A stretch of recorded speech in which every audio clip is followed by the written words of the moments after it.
हे भगवान, अगर ऐसे ही पानी ना मिला तो कुछ ही दिनों में हम सब मर जाएंगे। पिताजी, बहुत प्यास लगी है। हे देवी माँ, कैसी कठिन घड़ी है। मैं अपने बीवी बच्चों को पानी तक नहीं पिला पा रहा हूँ। बेटी तुम चिंता मत करो, मैं कुछ उपाय लगाता हूँ। लेकिन पिताजी, आप पानी कहाँ से लाएंगे? आज खाने और कपड़े धोने का पानी भी खत्म हो गया।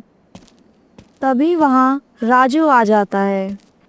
रामू, आज तो मेरा भी पानी खत्म हो गया। गांव वाले भी इस समस्या से बहुत परेशान हैं। कुछ ना कुछ उपाय तो करना ही होगा। जी, आप जाकर मुखिया जी से क्यों नहीं बात करते? क्या पता कोई ना कोई हल निकल आए। हाँ भाभी जी, हमें मुखिया जी से बात करनी ही चाहिए। इस तरह राजू और रामू गांव के मुखिया से मिलने चल पड़े। वहाँ पहले से ही गांव के और लोग भी मौजूद थे। रामू और राजू मुखिया जी से बोले, पानी की समस्या दिन पर दिन बढ़ती ही जा रही है। आज आखिरी घड़ा भी खत्म हो गया। मुखिया जी, आप सिंचाई विभाग में क्यों नहीं बात करते? क्या पता कोई ना कोई रास्ता निकल आए। तुम्हें क्या लगता है कि मैं कुछ नहीं कर रहा हूँ? भाई, पानी की समस्या से पूरा गांव परेशान है। यहाँ तक कि मेरे घर भी एक बूंद पानी के पीने के लिए नहीं। कल मैं शहर गया था और कलेक्टर साहब से गुहार लगाई, लेकिन हमारी समस्या सुनने को कोई तैयार ही नहीं है। अब तो भगवान ही हमारी सहायता कर सकते हैं। हमें तो कोई रास्ता ही नहीं सूझता। मुखिया जी, गांव के सभी कुएं तो सूखे हैं। लाला गोविंद का एक हुआ, उसमें अभी तक पानी है। क्यों ना आप लाला गोविंद से बात करके देखे तो? रामू, मैं जानता हूँ लाला गोविंद को, पर एक बार सिर्फ तुम्हारी तसल्ली के लिए मैं उससे बात करूंगा। तभी वहाँ लाला गोविंद आ गया, जो गांव का लालची जमींदार था। अरे लाला, हमें तुम्हारी एक मदद चाहिए थी। बोलो मुखिया, मुझसे क्या काम पड़ गया? तुम्हारे पास जो कुआं है, अगर हमें उससे थोड़ी पानी की मदद कर दो, जब तक कि कहीं और से मदद नहीं मिल जाती, तो बड़ी परेशानी दूर हो जाए।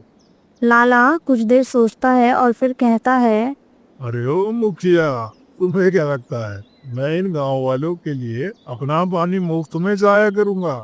मुफ्त में तो मैं किसी को फूटी कौड़ी नहीं देने वाला। पर हाँ, अगर तुम इतना कह रहे हो तो मैं मदद करने को तैयार हूँ, लेकिन 2 गुना दामों पर। इस मुसीबत की घड़ी में भी तुम्हें सिर्फ अपना स्वार्थ दिख रहा है। इतना लालच लेकर कहाँ जाओगे लाला? अगर मेरे कुएं का पानी चाहिए तो रुपए तो देने होंगे। मुफ्त में तो किसी को मैं फूटी कौड़ी नहीं देने वाला। इतना कहकर लाला वहाँ से चला जाता है। राजू और रामू उदास होकर अपने घर लौट आते हैं। अब रामू के पास सिर्फ आधा मटका पानी बचा था, जो उसने अपनी पत्नी और बच्चों के लिए संभाल कर रखा था। ये आखिरी घड़ा था बच्चों के लिए। अब कल मुझे ही कुछ करना होगा। पिताजी, पहले तो हमारा गांव कितना हरा भरा हुआ करता था, फिर अचानक ये मुसीबत कैसे आ गई?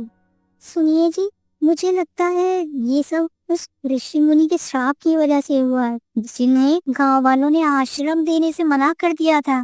पिताजी, कौन से ऋषि मुनि?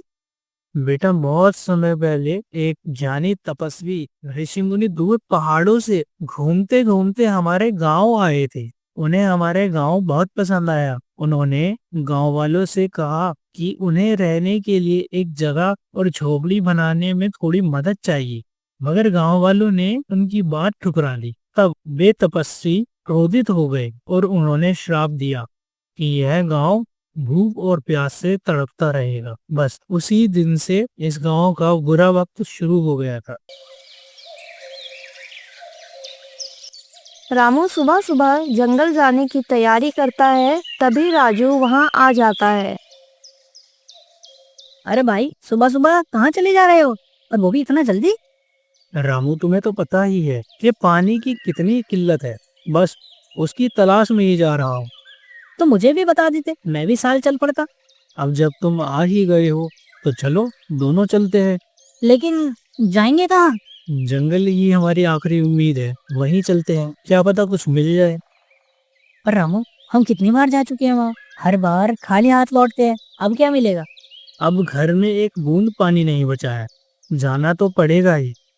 राजू और रामू पानी की तलाश में जंगल निकल पड़ते हैं। सुबह से शाम तक वह जंगल के कोने कोने में भटकते हैं।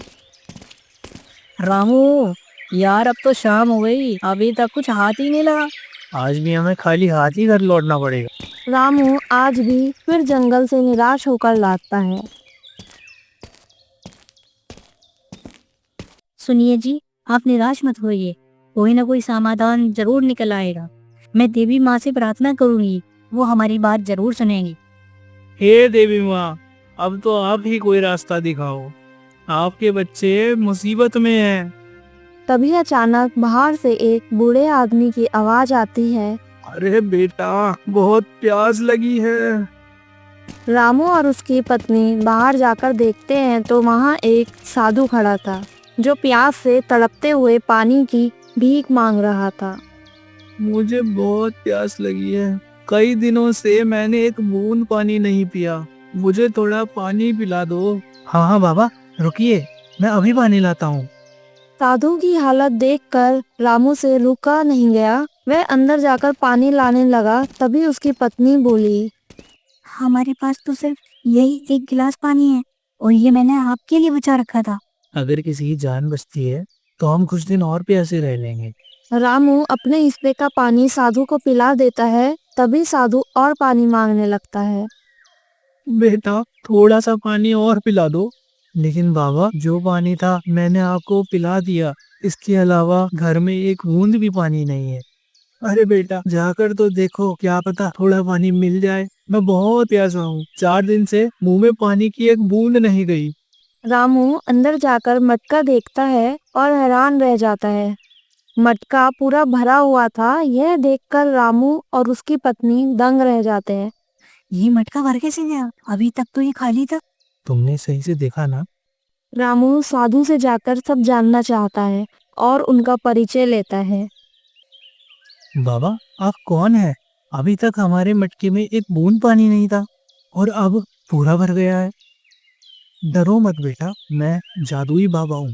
ये मटका मेरे जादू से भरा है। जादू से? हाँ बेटा, तुमने मुझे अपने हिस्से का पानी पिलाया, मैं तुमसे बहुत प्रसन्न हुआ। अब यह मटका कभी खाली नहीं होगा। इतना कहकर बाबा वहीं गायब हो जाते हैं। रामू और उसकी पत्नी खुशी से झूम उठते हैं। अगले दिन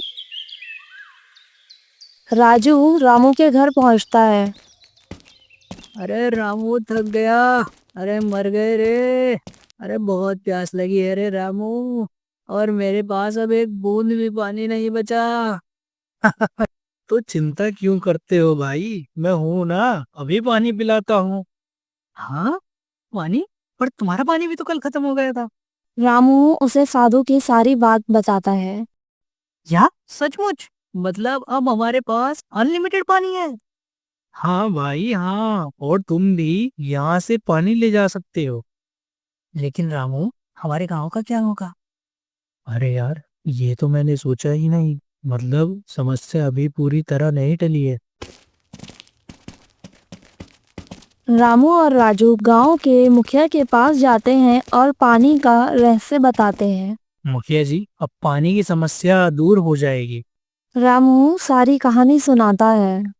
वाह, ये तो बहुत अच्छी खबर सुनाई है तुमने। लेकिन मुखिया जी, हम पूरे गांव को सिर्फ एक मटके से कैसे पानी पिलाएंगे? ये भी एक समस्या है। अब तुम ही कुछ रास्ता देखो। मुखिया जी, क्यों ना हम उस मटके को उल्टा करके कुएं के अंदर रख दे, तब उसका पानी कभी खत्म ही नहीं होगा और कुआं भी भर जाएगा और पूरा गांव कुएं से पानी भी भर सकेगा। रामू, क्या ऐसा हो सकता है? क्या तुम्हारा जादुई मटका पूरे कुएं को भर सकता है? हाँ मुखिया जी, मेरे पास जादुई मटका है और उसका पानी कभी खत्म नहीं होगा। हम ऐसा ही करेंगे। यह गांव भी तो हमारा परिवार ही है। रामू, राजू और मुखिया मिलकर उस मटके को उल्टा करके कुएं में रख देते हैं। देखते ही देखते कुआं पानी से लबालब भर जाता है। पूरा गांव खुश हो उठता है, मगर वही लालची जमींदार लाला गोविंद यह सब देखकर ईर्ष्या से तिलमिलाने लगता है। आ गए गांव के रखवाले मटका लेकर। देखता हूँ कितने लोगों को पानी पिलाते हो। भाई ये जादुई मटका है, पूरे गांव को पानी पिला सकता है। तुम भी आकर पानी पी लो। मैं तेरे इस मटके का पानी पीऊंगा। गरीब को एक मटका मिल गया तो मेरी बराबरी करेगा। औकात देखी है तूने अपनी। लाला गुस्से और जलन से रामू को भला बुरा कहकर चला जाता है और चोरी की योजना बनाता है।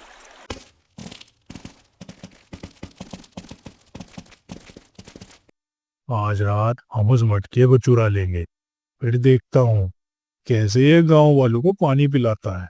पर मालिक, अगर गांव वाले जाग गए तो?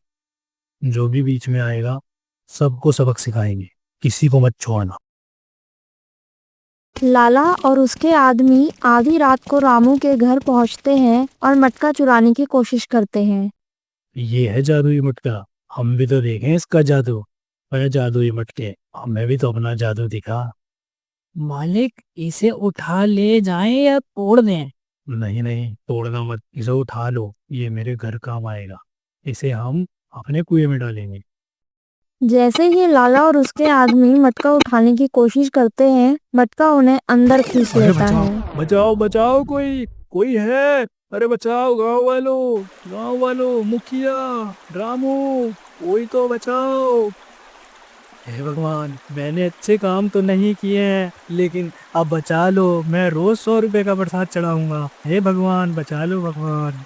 मालिक मैं मरना नहीं चाहता। मालिक मेरी तो शादी भी नहीं हुई है अभी। मालिक बचा लो। लाला और उसके आदमी बुरी तरह से डर गए, क्योंकि जादुई मटके ने उन्हें अपने अंदर खींच लिया था और वहां पर सिर्फ पानी ही पानी था।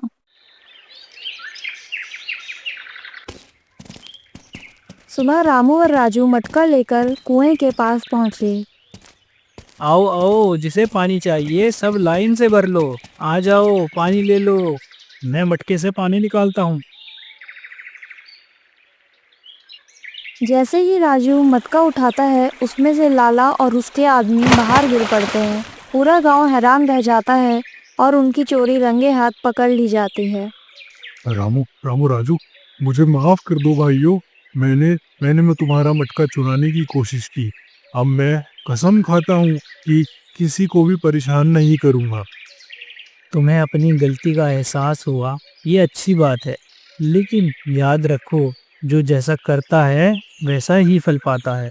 राजू और रामू उसे माफ कर देते हैं। अब मंगलपुर गांव फिर से एक हरा भरा और खुशहाल गांव बन गया।